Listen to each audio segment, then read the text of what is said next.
Shalom Bapak Ibu semua. Mengawali kegiatan kita di pagi hari ini, kita akan memulai ibadah. Mari kita bersaat teduh sejenak.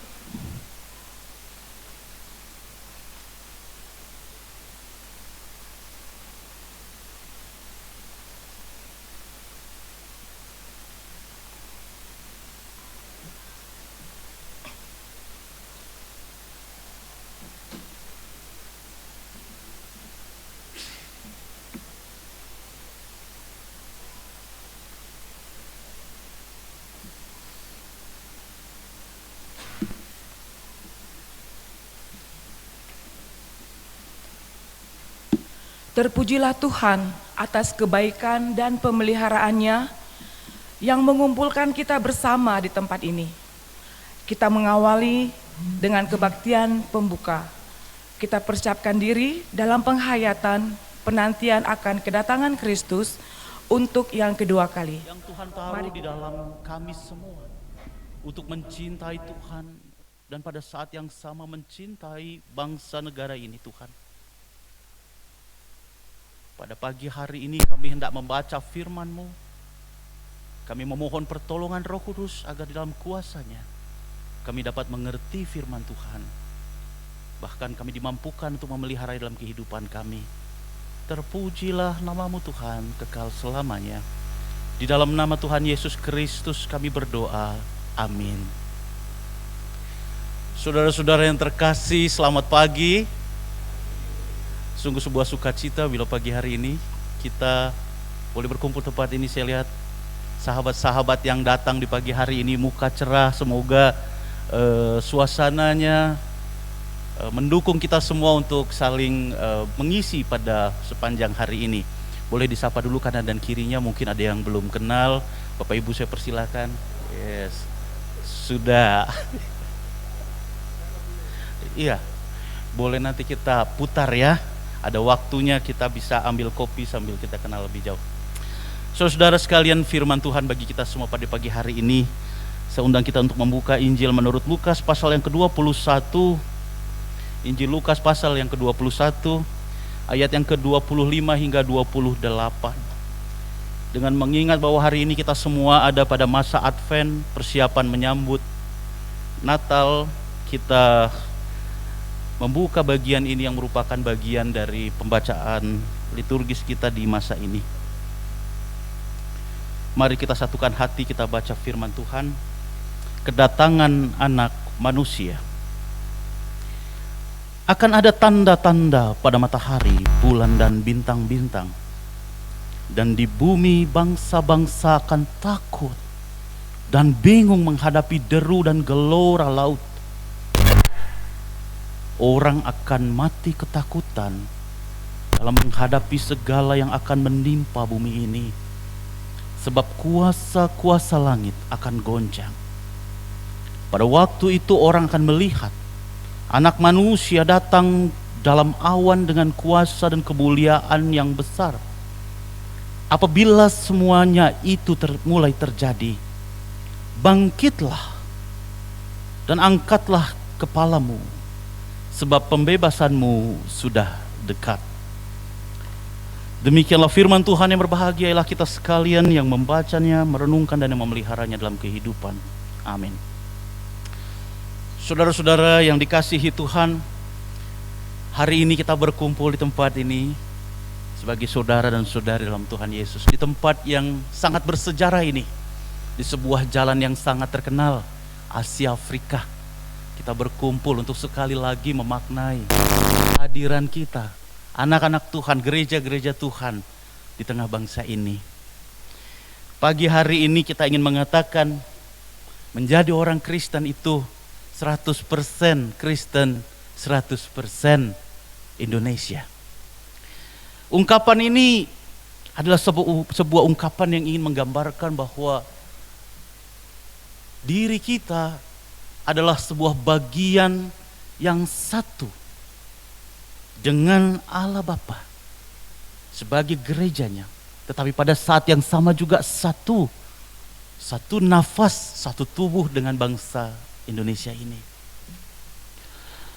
Bila kita mengatakan Indonesia, biarlah di sana ada kebanggaan dalam hati kita. Ada banyak praduga yang salah tentang orang-orang Kristen. Sebuah survei beberapa tahun lalu mengatakan, apa yang muncul pertama ketika orang menyebut kata Kristen? Maka yang muncul pertama adalah agama yang datang dari barat. Bapak Ibu Saudara sekalian, jangan salah. Memang begitulah mungkin pandangan orang. Sehingga berkali-kali kita harus menghadapi bahwa banyak orang merasa kita itu asing. Ya wajahku memang agak bule ya, tapi kan asli Indonesia gitu ya. Enggak ya, saya muka Jawa ya, kelihatan sekali. Bapak Ibu Saudara sekalian, hari ini PGI Wilayah sangat senang bila hari ini kita bisa berkumpul bersama. Untuk duduk bersama untuk membaca kembali identitas keindonesiaan kita. Sebuah lagu dari Ismail Marzuki, saya yakin Bapak Ibu tahu lagu ini. Indonesia Pusaka. Indonesia, tanah air beta, pusaka abadi nan jaya. Indonesia sejak dulu kala tetap dipuja-puja bangsa. Kita nyanyikan lebih keras refnya. Di sana tempat lahir beta, dibuai, dibesarkan bunda, tempat berlindung di hari tua, sampai akhir menutup mata. Indonesia ini adalah kita. Kita adalah Indonesia. Hari ini bila kita menjadi Indonesia, detak apa yang sedang kita rasakan? Apa nafas yang sedang saudara hirup sebagai orang Indonesia hari ini? Hari ini Indonesia adalah bagian dari sebuah perubahan peradaban. Benda ini kecil, Bapak Ibu. Saya mau tanya ya, panitia udah sedia hadiah kah 1 atau 2, begitu boleh? Yang mendadak nih, ya udah nggak apa-apa deh, ambil aja laptop 1 di situ nggak apa-apa. Saya mau kasih, di sini ada nggak yang nggak punya HP? Ada nggak? Jangan bohong ya, nggak punya HP, ada nggak? Nggak ada kan? Selamat laptop kita. Bapak Ibu Saudara sekalian, 147 juta orang Indonesia hari ini menurut data dari Asosiasi Penyedia Layanan Internet tahun 2017, 147 juta orang pakai gawai. Di ruangan ini 130 orang, ditambah beberapa orang yang datang istimewa. Kita semua punya gawai. Reinhard Kasali dalam sebuah buku yang sangat hebat tahun 2018 mengatakan, buku itu judulnya The Great Shifting, mengatakan zaman ini sedang masuk ke sebuah zaman baru, yaitu zaman dengan peradaban digital.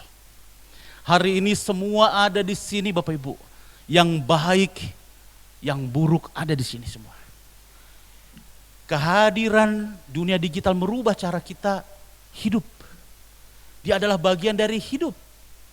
Saudara mau pergi kemana, mau naik transportasi umum pakai ini. Kalau dulu om saya punya mobil itu tulisannya Doi, D01, Kebayoran Lama Ciputat, dia punya banyak. Hari ini nggak ada lagi, mungkin sedikit yang naik angkot. Di sini ada yang naik angkot hari ini pagi ini. Ada, puji Tuhan, generasi lama pasti ya. Bercanda KOB, selamat datang KOB. Tapi KOB memang beberapa kita, saya sedang juga kalau pergi ke sebuah kota saya suka naik angkot, nggak jelas, naik lalu muter gitu terus balik lagi gitu ya, untuk kenal kota itu. Bapak Ibu Saudara sekalian, dunia sedang berubah. Maka saya ingin mengatakan bahwa bila hari ini saudara-saudara terpapar oleh banyak berita, masuk dalam ruang-ruang privat kita, Kita dengar deru gelombang laut yang terjadi karena badai di Filipina kemarin atau di Florida beberapa bulan yang lalu. Rasa cemasnya sampai di kamar kita. Padahal kita tinggalnya di Dago, nggak ada hubungannya sama Florida ya, tapi tahu. Dunia sedang menghadapi climate change. Kita tahu semua. Kita tahu bahwa peperangan sedang terjadi begitu hebat di beberapa belahan dunia. Kita tahu dari gawai ini. Hari ini Bapak Ibu ada yang mengikuti perkembangan di mana ini rezim yang jatuh beberapa waktu yang lalu, Suriah. Sejarah perang itu belasan tahun Bapak Ibu. Kalau Bapak ingat Arab Spring dimulai kurang lebih 12 tahun yang lalu ya. Hebat sekali. Bapak Ibu saudara-saudara, apa yang ingin saya katakan bahwa kalau kita membaca Injil pada pagi hari ini, Injil Lukas, saya bacakan ayat 26. Akan ada tanda-tanda pada matahari, bulan, bintang, dan di bumi bangsa-bangsa akan takut dan bingung menghadapi deru dan gelora laut. 2000 tahun yang lalu, bahkan 1000 tahun yang lalu mungkin orang gak kebayang apa yang kita hadapi hari ini. Tapi hari ini realitas dunia itu adalah sebuah informasi yang saling terkoneksi. Ada sebuah teori bernama butterfly effect. Sesuatu yang terjadi sederhana di belahan dunia yang lain jadi tornado di benua yang lain pada masa yang akan datang. Ada sisi mengerikan tapi ada sisi yang positif. Positifnya adalah mengajak kita menyadari bahwa apapun yang kita lakukan hari ini mungkin kecil, tapi mungkin di belahan dunia yang lain pada waktu tertentu akan menjadi sebuah daya perubahan yang besar. Saudara-saudara yang dikasihi Tuhan, pada akhirnya di masa Advent ini saya ingin mengajak kita semua. Hari-hari ini perubahan sedang terjadi. Pada hari-hari ini ada kegamangan yang menerima banyak orang yang mendiami seluruh permukaan bumi. Karena kuasa-kuasa langit, apa yang sedang dulu kita pikir adalah kekuatan-kekuatan yang besar dan kuat, hari ini berubah. Jalan yang pernah kita kenal, hari ini harus kita rintis kembali. Demikian juga gereja. Gereja yang hidup hari ini adalah gereja yang lolos, yang disertai Tuhan melewati sebuah masa yang hebat sekali, yaitu pandemi. Bapak Ibu, kalau kita ingat tahun 2020, mungkin Bapak Ibu membayangkan hari ini kita duduk dengan semacam baju yang ada gelembungnya, mungkin itu imajinasi saya dulu. Saking saya berpikir dunia gak akan sama lagi. Siapa yang pernah berpikir saat ini Bapak Ibu bisa duduk sebelah-sebelah, salam-salam, ketika masa itu ada beberapa waktu yang lalu, gereja Tuhan dihadapkan pada pilihan yang sangat tidak mudah. Tapi kita adalah generasi yang melewati itu. Pandemi adalah realitas kita. Dunia yang kita hidupi, yang dulu kita pikir gak akan bisa stop, beberapa waktu lalu shutdown. Gak pernah Bapak Ibu bayangkan jalan di depan Bapak Ibu ini semua dulu kosong, ya kan? Saya tinggal di Jalan Merdeka, tinggal di gereja. Pada saat saya datang 2020 bulan Maret, shutdown. Kami datang, gak ada orang di gereja, bahkan di jalan pun gak ada. Apa yang ingin kita katakan? Bahwa semua yang kita hadapi ini hari ini adalah sebuah realitas yang harus betul-betul kita cermati. Oleh karena itu Bapak Ibu, dunia boleh dan memang seharusnya terjadi dalam kegelisahan, dalam kekacauan, dalam tantangan, dalam istilah seminar kita pagi ini, polikrisis ya, multikrisis. Tetapi firman Tuhan katakan, apabila semuanya itu terjadi, bangkitlah dan angkatlah kepalamu, sebab pembebasanmu sudah dekat. Menarik sekali Bapak Ibu. Semua boleh terjadi. Tetapi hari-hari akhir selalu punya dua dimensi. Yaitu yang pertama adalah dimensi kesukaran, dimensi kecemasan, dimensi kesulitannya. Tapi dimensi kedua yang tidak boleh kita lupa, dan itulah pengharapan kita ketika kita bernyanyi Maranatha. Tuhan datanglah, yaitu dimensi janji Tuhan, dimensi pemulihan, dimensi kedatangan dari langit dan bumi yang baru. Maka sebagai gereja, mari kita berdiri hari ini untuk melihat kesempatan untuk kita mengambil bagian dalam berbagai pergumulan yang ada di tengah masyarakat. Setiap kita, setiap meja yang hadir di tempat ini punya arti untuk memberi sesuatu bagi Indonesia di tengah banyaknya krisis. Ada sesuatu yang tak terkalahkan yang hadir dalam iman percaya kita. Mari kita songsong, dunia boleh berada dalam segala situasinya, tapi kita dipanggil untuk melakukan sesuatu. Mari berdiri, dan biarlah ketika Tuhan datang, kita bisa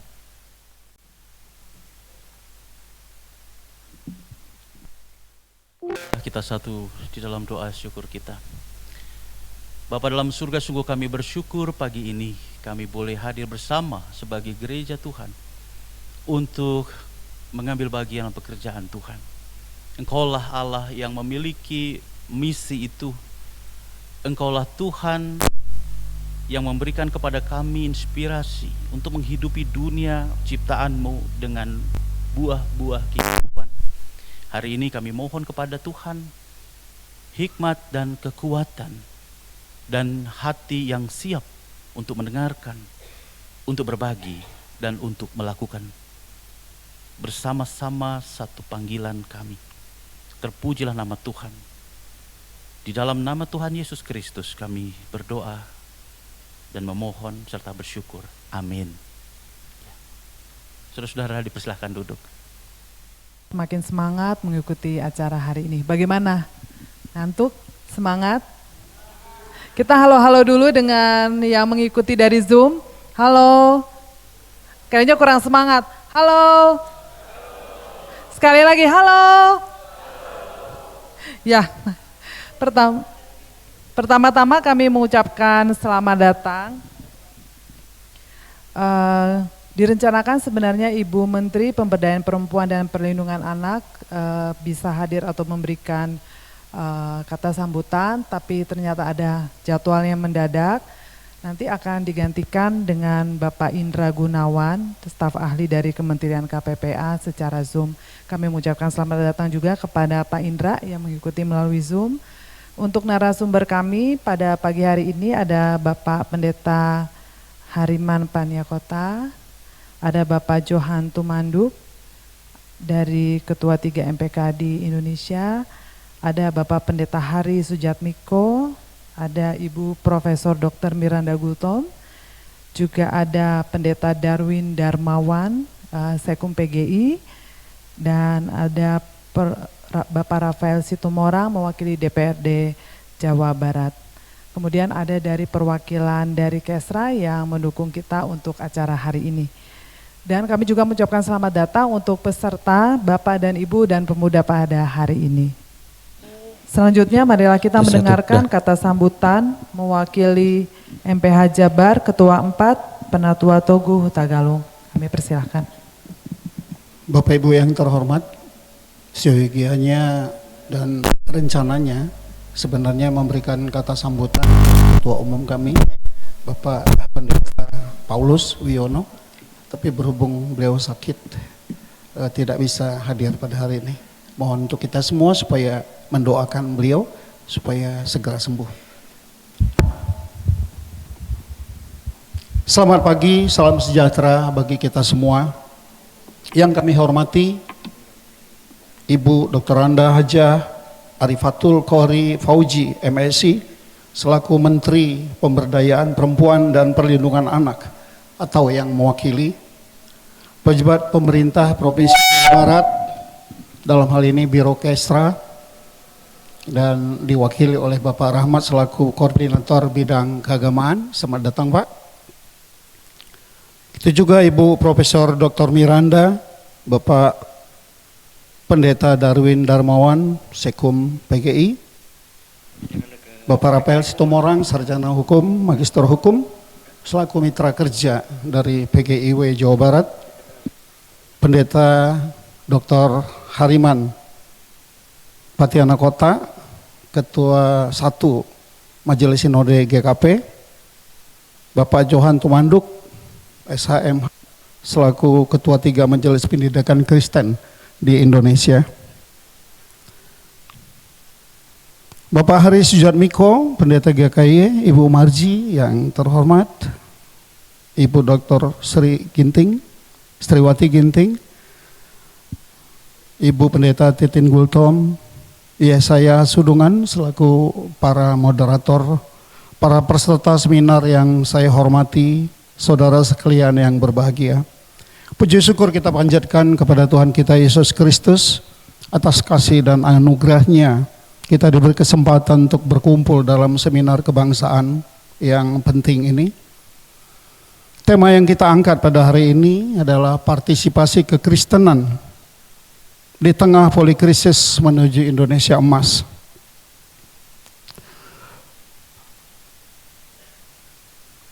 Saya percaya kita semua sependapat bahwa tema ini sangat penting bagi kita karena Indonesia dan dunia bahkan sedang menghadapi tantangan dengan berbagai dimensi. Saudara yang kami hormati, kita hidup dalam sebuah dunia yang penuh dengan tantangan dan tidak hanya bersifat lokal tetapi juga global. Krisis lingkungan, krisis sosial, ketimpangan ekonomi, serta ketegangan politik yang terjadi di berbagai belahan dunia adalah kenyataan yang harus kita hadapi. Krisis-krisis ini saling terkait membentuk sebuah polikrisis yang mempengaruhi segala aspek kehidupan kita. Bagi kita umat Kristiani, ini adalah panggilan untuk turut serta berperan aktif dalam merespon tantangan zaman dengan nilai-nilai yang diajarkan oleh Yesus Kristus. Sebagai gereja kita dipanggil untuk menjalankan misi Kristiani dalam 3 bidang utama, yaitu bidang marturia, koinonia, dan diakonia. Ketiga aspek ini memberikan landasan yang kuat bagi kita untuk berpartisipasi aktif dalam kehidupan sosial dan masyarakat, khususnya dalam konteks menghadapi polikrisis. Dalam bidang marturia atau kesaksian memanggil kita untuk memberitakan kabar baik, mewartakan nilai-nilai kerajaan Allah di tengah dunia yang sedang dilanda berbagai krisis. Gereja sebagai lembaga iman harus menjadi saksi kebenaran, keadilan, dan kasih Kristus. Melalui marturia, gereja tidak hanya berbicara mengenai kehidupan rohani, tetapi juga terlibat dalam mempengaruhi perubahan sosial yang lebih baik, menjadi suara bagi mereka yang terpinggirkan, dan memberikan harapan di tengah dunia yang penuh ketidakpastian. Koinonia mengajarkan kita untuk hidup dalam persaudaraan yang saling mendukung, menguatkan. Di tengah polikrisis, persekutuan gereja menjadi tempat yang sangat penting untuk menciptakan solidaritas, kebersamaan. Gereja sebagai komunitas yang saling berbagi dalam kasih dapat menjadi model hidup bersama yang inklusif, di mana semua umat tanpa kecuali memiliki kesempatan yang sama untuk saling mendukung, berbagi, dan memperjuangkan kebaikan bersama. Koinonia menegaskan bahwa kita tidak hidup sendiri, tetapi bersama-sama dalam kasih Kristus, dan itu harus tercermin dalam tindakan sosial kita. Diakonia atau pelayanan mengingatkan kita untuk turun tangan, memberikan perhatian pada mereka yang menderita dalam berbagai krisis, baik itu bencana alam, kemiskinan, ketidakadilan, maupun ketimpangan sosial. Gereja harus aktif dalam melayani sesama. Diakonia mengajak kita untuk membawa kasih Kristus dalam bentuk tindakan nyata, memberikan bantuan kepada yang membutuhkan, dan memperjuangkan keadilan bagi semua, terutama yang paling terpinggirkan melalui pelayanan. Gereja berperan sebagai agen dari perubahan yang mendatangkan kebaikan bagi masyarakat. Saudara-saudara yang kami hormati, kami kasihi, melalui 3 bidang ini, kita dapat berperan aktif dalam mewujudkan Indonesia emas pada tahun 2045. Indonesia emas adalah sebuah visi bangsa yang tujuannya adalah memakmurkan seluruh rakyat yang berkeadilan, damai, dan berkelanjutan. Di tengah polikrisis yang melanda, kita tidak hanya diam. Gereja harus terlibat aktif dalam menyuarakan kebenaran, membangun solidaritas, dan memberikan pelayanan bagi mereka yang membutuhkan dengan semangat Pancasila. Karena gereja ada di tengah-tengah bangsa Indonesia yang berideologi Pancasila. Seminar adalah ruang yang sangat penting untuk berdiskusi, berbagi pandangan, merumuskan langkah-langkah konkret agar gereja dapat lebih aktif berperan dalam mengatasi polokrisis, mewujudkan Indonesia emas. Saya yakin bahwa dengan semangat kebersamaan dan komitmen yang kuat, kita dapat menciptakan perubahan yang nyata bagi bangsa ini. Akhir kata, saya mengucapkan selamat bagi kita semua boleh mengikuti acara ini dengan baik. Semoga acara ini memperkaya pemahaman kita tentang peran gereja di tengah-tengah polikrisis, tetapi juga mendorong kita untuk bergerak bersama dalam aksi nyata sesuai dengan panggilan kita sebagai umat Kristen. Tak lupa kami sampaikan bahwa seminar hari ini adalah merupakan seri kegiatan PGIW Jawa Barat yang dimulai dari tanggal 28, 29 November, di mana PGIW Jawa Barat telah melakukan pendidikan latihan kebencanaan dengan tema gereja tangguh bencana. Dan kemudian pada tanggal 9 Desember, PGIW Jawa Barat juga mengadakan seminar tentang kerukunan antar umat beragama yang diprakarsai oleh DSKBP. Dan hari ini kita mengikuti seminar yang luar biasa dengan tema partisipasi kekristenan di tengah polikrisis menuju Indonesia yang lebih Indonesia emas. Bapak Ibu sekalian, kami juga harus menyampaikan bahwa 3 seri acara ini dan nanti tentunya kita berharap ada acara-acara selanjutnya. Kami harus katakan bahwa ini dibantu sepenuhnya oleh pemerintah Provinsi Jawa Barat. Terima kasih untuk perhatiannya Bapak, sampaikan kepada Pak Gubernur, Pak Kepala Biro. Ya, semoga kemitraan kita ini boleh berlanjut terus Pak. Ya, Provinsi Jawa Barat boleh percaya kepada PGIW sebagai lembaga keumatan yang mayoritas, saya berani katakan mayoritas, berperan aktif di tengah-tengah masyarakat Jawa Barat untuk mencapai tujuan Indonesia emas. Tuhan memberkati kita semua. Terima kasih Pak Togu. Mungkin jangan turun dulu Pak Togu. Mungkin bisa di tengah, kita akan membuka acara kita hari ini.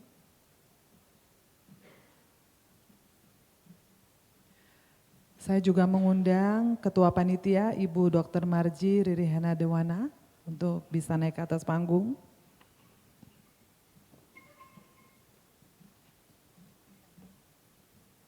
Mewakili narasumber Bapak Johan Tumanduk, silakan Pak.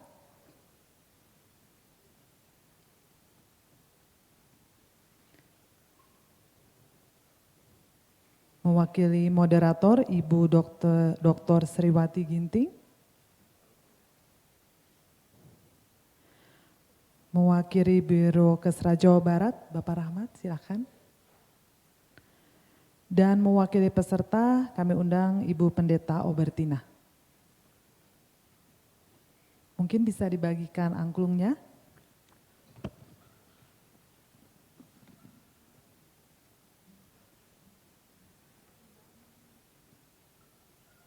Kepada Bapak Togu, nanti silakan membuka dengan kalimat, dengan ini seminar kebangsaan PGIW Jawa Barat resmi dibuka.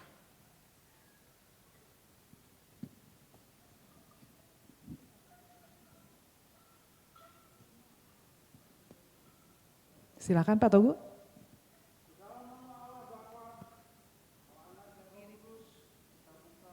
Oh maaf, kita semua saya undang bangkit berdiri.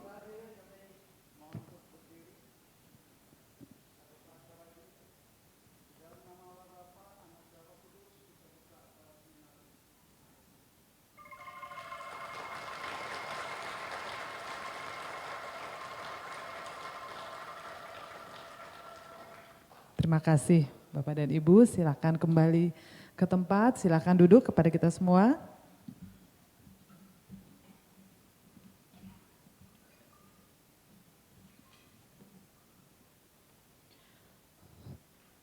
Selanjutnya kita akan mendengarkan keynote speaker atau sambutan dari Bapak Indra Gunawan melalui Zoom. Kita akan tunggu untuk koneksi.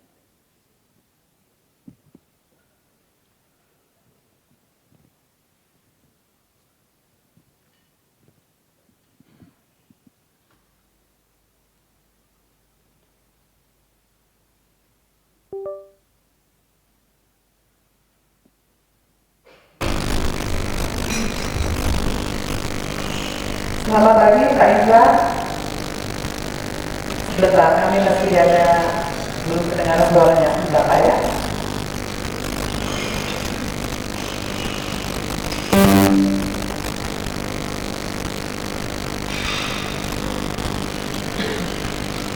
Selamat pagi Pak, coba dites dulu. Oke, sebentar Pak, masih belum keluar di speaker, mohon maaf. Sebentar.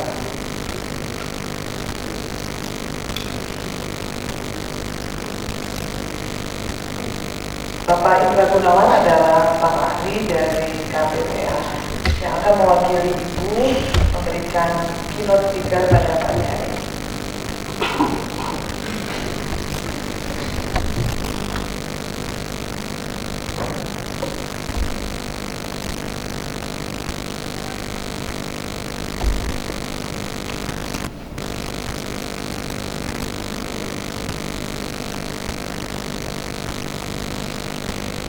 Oh, Bapak bisa mendengar suara saya ya? Oke, kami belum bisa mendengar suara Bapak. Sebentar, Pak. Coba dites lagi, Pak? Ya. Oke, Pak. Selamat pagi, Bapak. Terima kasih untuk keynote speaker pada hari ini. Silakan, Pak. Baik, terima kasih. Silakan ya. Silakan, Pak. Baik, terima kasih.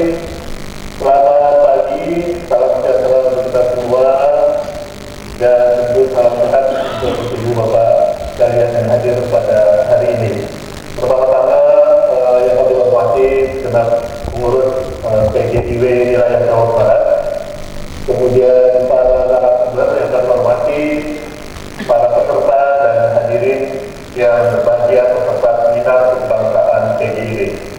Pertama-tama kami menyampaikan permohonan maaf yang sebesar-besarnya Ibu Menteri tidak bisa hadir pada kesempatan kali ini karena memang agendanya cukup padat ya. Kita baru saja menyelesaikan kampanye 16 hari anti kekerasan terhadap perempuan. Jadi sejak tanggal 25, 26 November sampai tanggal 10 Desember kemarin kita banyak melakukan kampanye terutama untuk mengatasi isu kekerasan terhadap perempuan.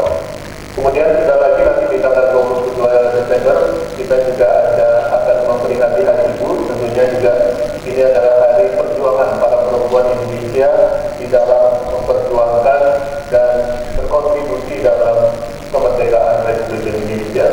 Jadi memang agenda Ibu Menteri cukup padat dan kami diminta untuk mewakili pada hari ini menyampaikan beberapa hal terkait dengan seminar kebangsaan pagi hari ini.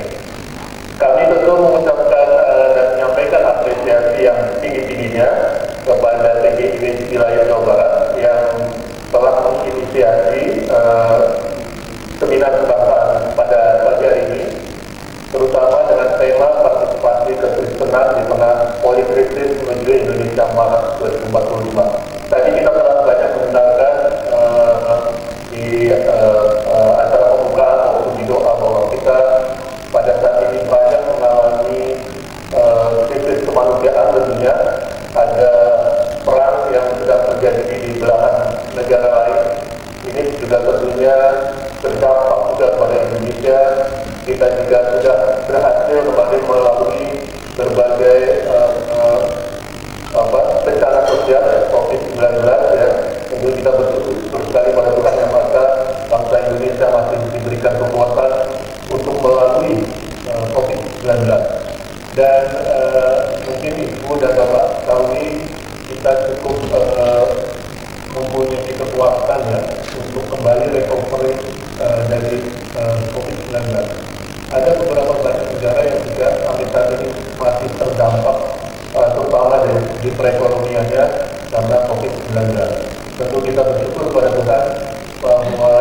kita bisa atau berhasil melalui bencana atau COVID-19 ini. Tentu kita masih banyak menghadapi berbagai krisis-krisis yang lain ya. Kita tahu bahwa salah satu hal yang sedang terjadi di dunia ini adalah terkait dengan perubahan iklim sebagai contohnya. Tentu ini juga banyak berdampak terutama kepada masyarakat tidak hanya di Indonesia, khususnya juga yang paling terdampak itu adalah perempuan dan anak. Ibu dan bapak sekalian yang berbahagia, tentu kita tahu bahwa kita sebagai bangsa Indonesia mempunyai nilai-nilai yang sudah kita junjung tinggi sejak dahulu. Kita mempunyai Pancasila, kemudian kita juga dibangun atas keanekaragaman kebinekaan. Kita berada di dalam negara kesatuan Republik Indonesia dan juga kita sudah mempunyai Undang-Undang Dasar 45. Tentu ini fondasi yang terus perlu kita rawat di tengah-tengah berbagai krisis yang kita hadapi saat ini. Dan melalui keanekaragaman kebinekaan, tentu ini adalah modal yang sangat besar bagi kita untuk terus mencapai Indonesia emas di tahun 2045 sebagaimana juga menjadi salah satu visi dari Bapak Presiden saat ini. Tentu bagaimana kita memulai atau melihat ya, untuk mencapai Indonesia emas 2045. Saya melihat tentu kita mulai dari diri kita sendiri, dari keluarga sendiri. Bagaimana kita terus memperkuat jati diri kita, terutama keluarga yang paling dekat tentunya. Karena dari dalam keluarga inilah kita mulai banyak mengenalkan ya berbagai keragaman. Di dalam keluarga tentu terdiri dari berbagai individu yang sangat beragam dan mempunyai keunikan masing-masing. Dan dari keluarga kita mulai menghormati keragaman-keragaman dari masing-masing individu. Oleh karena itu tentu kita berharap keluarga-keluarga yang ada di Indonesia bisa turut kita bangun. Dan saya rasa peran dari para pemuka agama ini menjadi sangat penting untuk terus memperkuat resiliensi dari keluarga-keluarga di Indonesia. Beberapa waktu yang lalu, kami di Kementerian Pemberdayaan Perempuan dan Perlindungan Anak telah melakukan survei terhadap pengalaman hidup perempuan dan anak. Ini sebenarnya adalah survei kekerasan yang kalau kita lihat, sebenarnya angka kekerasan di Indonesia berdasarkan survei ini menurun ya. Dulu dari satu di antara 3 perempuan pernah mengalami kekerasan dalam sebagai bentuk tentunya, sekarang 1 di antara 4. Namun kalau kita lihat tentu angkanya masih tinggi dibandingkan jumlah penduduk di Indonesia. Dan biasanya dari hasil pelaporan yang kita punyai, kita mempunyai sistem pelaporan online terkait dengan kekerasan perempuan dan anak. Seringkali kekerasan terhadap perempuan dan anak yang banyak terjadi adalah di dalam atau di lingkungan rumah tangga. Oleh karena itu tentu kita tidak menginginkan kejadian-kejadian ini terus berlangsung, karena kita ingin tentunya adalah kalau kita melihat keluarga adalah bagian terpenting, sebagai fondasi untuk mengatasi berbagai macam krisis agar kita mencapai cita-cita kita menuju Indonesia emas 2045. Oleh karena itu tentu kita berharap sekali melalui berbagai upaya-upaya yang kita lakukan bersama, baik pemerintah maupun juga masyarakat, ya, organisasi keagamaan, dunia usaha, media, dan juga berbagai kelompok-kelompok lain untuk kita terus berupaya bersama-sama mengatasi hal ini. Kita tidak ingin anak-anak kita dibesarkan di dalam situasi kekerasan ini, karena ini tentu juga akan menimbulkan berbagai krisis-krisis yang bisa menjadi pemicu krisis-krisis yang lain. Oleh karena itu, melalui seminar pada hari ini tentu kami berharap upaya-upaya dan bagian dari partisipasi organisasi keagamaan untuk juga berperan di dalam mengatasi berbagai masalah sosial yang kita hadapi selama ini juga memiliki peran yang sangat besar. Dan tentunya sumbangan dan pemikiran Ibu Bapak sekalian dalam diskusi seminar pada hari ini tentu bisa menjadi masukan-masukan dari kami di pemerintah, tentunya tidak hanya di pusat maupun juga dari melihat juga dari Biro Kesra Jawa Barat, ini bisa saling kita mendukung mengatasi berbagai isu yang kita hadapi baik di wilayah maupun juga di tingkat nasional. Oleh karena itu kami sekali lagi mengucapkan selamat kepada Ibu Bapak sekalian untuk mengikuti seminar kebangsaan PJIB ini di wilayah Jawa Barat. Tentunya kami berharap hasil dari seminar ini bisa juga memberikan masukan, terutama bagaimana kita melihat permasalahan-permasalahan yang dihadapi, terutama kalau kita berbicara terkait dengan krisis, pasti yang paling terkena dampaknya adalah perempuan dan anak. Paling banyak korbannya adalah perempuan dan anak. Oleh karena itu, tentu kita tidak ingin perempuan dan anak ini menjadi korban, dan kita tidak ingin ada krisis lagi yang terjadi di kita perlu bangun dan kita perkuat. Kita bisa mulai dari keluarga dan kita bisa mulai dari masyarakat yang ada di sekitar kita, dan saya rasa para pemuka agama, para tokoh agama ini mempunyai peran penting untuk membina dan juga mengajak umat kita agar tentunya mengedepankan kerukunan di dalam beragama dan juga tentunya bagaimana memperkuat baik di tingkat keluarga maupun di masyarakat. Barangkali ini beberapa hal yang dapat kami sampaikan selama di seminar kebangsaan PJIB wilayah Jawa Barat, dan tentunya kami berharap nanti berbagai hasil dari seminar ini bisa menjadi bahan masukan bagi kami. Terima kasih, selamat seminar dan selamat pagi, selamat berterima.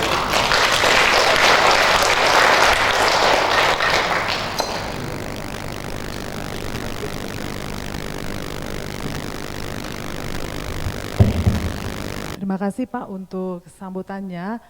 Izin untuk bertanya satu orang boleh Pak? Silakan. Ya, silakan Ibu. Maaf ini dipilih ya. Silakan Ibu Pendeta. Terima kasih. Selamat pagi Pak Indra. Selamat pagi Bu. Senang bisa jumpa Bapak meski lewat online. Saya Obertina, pendeta di Gereja Kristen Pasundan dan juga tenaga pendamping korban di Women Crisis Center Pasundan Durebang. Terima kasih untuk sambutan Bapak, juga terutama penekanan pada survei pengalaman hidup perempuan ya. Dan saya ikuti juga sosialisasinya di Jawa Barat beberapa waktu yang lalu. Terkait dengan tema kita Pak, saya kira kita sama-sama tahu bahwa salah satu krisis yang masih terus dihadapi sekarang adalah tindak kekerasan terhadap perempuan, bahkan termasuk femisida yang cukup banyak kasusnya beberapa tahun terakhir. Dan sebenarnya kita sudah punya perlindungannya, Undang-Undang Tindak Pidana Kekerasan Seksual nomor 12 tahun 2022, tetapi dalam pengalaman kami masih sulit untuk mengimplementasikannya. Jadi misalnya ada korban, kemudian kita minta diproses dengan menggunakan UU TPKS, tetapi APH dan lain sebagainya masih belum mau. Nah, saya ingin mendengar dari Bapak informasi lebih lanjut, mungkin update terkait dengan Perpres dan peraturan-peraturan lain turunan ke bawah, termasuk bagaimana APH tersosialisasi, tersensitisasi dengan undang-undang ini supaya perlindungan terhadap korban dan juga pencegahan kekerasan berbasis gender, terutama kekerasan seksual sebagai salah satu bentuk dari berbagai macam krisis itu bisa didorong untuk dipenuhi. Begitu Pak Indra, terima kasih banyak. Silakan Pak. Ya, terima kasih Pendeta Bertina, dan terima kasih juga atas juga sangat aktif ya untuk mendampingi para korban khususnya di wilayah Jawa Barat. Beberapa peraturan turunan dari Undang-Undang TPKS memang sudah kita selesaikan, kalau tidak salah 4 atau 5 sudah kita selesaikan, masih ada 2 atau ya sekitar 2 lagi yang belum ya. Dan tadi memang terkait dengan bagaimana upaya kita terus mensosialisasikan gitu ya, saya rasa memang perlu terus kita lakukan secara terus-menerus sosialisasi undang-undang TPKS, karena undang-undang TPKS ini adalah undang-undang yang lebih banyak tentunya berpihak pada para korban. Termasuk juga sosialisasi kepada para aparat penegak APH ya, penegak hukum ya. Salah satu yang sebenarnya kita dorong adalah juga bagaimana para aparat penegak hukum ini bisa di dalam diklatnya gitu ya, di dalam memperkenalkan undang-undang ini adalah mereka bisa duduk bersama. Karena kadang-kadang di kepolisian mereka juga punya diklat sendiri, kemudian kejaksaan ada diklatnya sendiri, kehakiman juga ada diklatnya sendiri, hakim juga tentunya punya diklat sendiri. Nah ini yang tentunya saat ini juga kami ingin terus dorong, terutama juga melalui tentunya kementerian terkait ya, Kementerian Hukum ya, karena yang tentunya di bawah pembinaan koordinasinya dalam Kementerian Hukum, agar tentunya para aparat penegak hukum ini juga mempunyai perspektif yang sama terhadap undang-undang TPKS ini. Salah satu upaya yang kita lakukan adalah bagaimana juga ada pelatihan-pelatihan yang dilakukan secara bersama antara para penegak hukum. Ini yang tentunya ke depan terus kita dorong melalui diklat-diklat yang, karena kami juga tidak mempunyai diklat sendiri ya, seluruh pendeta Palestina. Kita juga mendorong diklat-diklat yang ada di Kementerian Hukum juga di dalam pelaksanaan diklatnya juga melibatkan para aparat penegak hukum yang lainnya agar mempunyai perspektif yang sama terhadap pemahaman undang-undang TPKS ini. Ini salah satu upaya yang kita lakukan. Kemudian tentunya kita tahu saat ini juga di dalam penegakan hukum di kepolisian sekarang juga tentunya sudah ditingkatkan ya, tingkat unit layanan perempuan dan anak tingkat direktorat. Tentunya ini kita berharap banyak akan semakin memperkuat para aparat kepolisian tentunya di dalam penanganan kasus-kasus kekerasan perempuan dan anak. Kita juga terus mendorong agar unit layanan di berbagai wilayah, di provinsi, kabupaten kota juga ada unit-unit layanan teknis bagi perempuan dan anak. Dan tentunya kami berharap juga dukungan dari ibu bapak sekalian agar unit layanan ini juga mampu ya melayani para korban. Karena memang kalau kita bicara korban kekerasan terutama perempuan dan anak, kita banyak biasanya sangat kompleks sekali dan banyak membutuhkan berbagai dukungan dari berbagai pihak. Tidak hanya soal masalah kesehatan saja, tapi juga saya rasa isu mental juga dukungan psikologis dan juga tentu dari Bapak Ibu para pemuka agama juga bisa memberikan dukungan agar mereka juga bisa terus cepat dan juga tentu juga para pendamping. Jadi upaya-upaya ini tentu kita berharap memang sosialisasi terhadap undang-undang TPKS ini perlu terus kita lakukan bersama, termasuk juga kemarin pada saat 16 hari anti kekerasan ini saya melihat banyak juga upaya-upaya sosialisasi di berbagai daerah yang sudah dilakukan. Tentu ini perlu terus kita lanjutkan, tidak hanya berhenti di 16 hari kekerasan, tapi juga mungkin di event atau momen-momen yang lain, agar ini bisa menjadi salah satu gerakan gitu ya, gerakan di masyarakat tentunya untuk melawan, mengatasi berbagai isu kekerasan yang terjadi di Indonesia tentunya. Terima beberapa hal yang dapat kami sampaikan. Terima kasih Pendeta Albertina. Ya, terima kasih Bapak untuk jawaban yang diberikan kepada Pendeta Albertina. Terima kasih untuk sambutannya. Kami sampaikan salam kami kepada Ibu Menteri dan semua jajarannya. Kami dari PGW Jawa Barat menunggu kolaborasi selanjutnya dengan kementerian. Kami siap untuk melaksanakan hal-hal yang membantu untuk KPPA. Terima kasih Pak. Mungkin kita bisa memberikan aplaus kepada Bapak. Ya, terima kasih Pak. Selamat pagi. Pagi.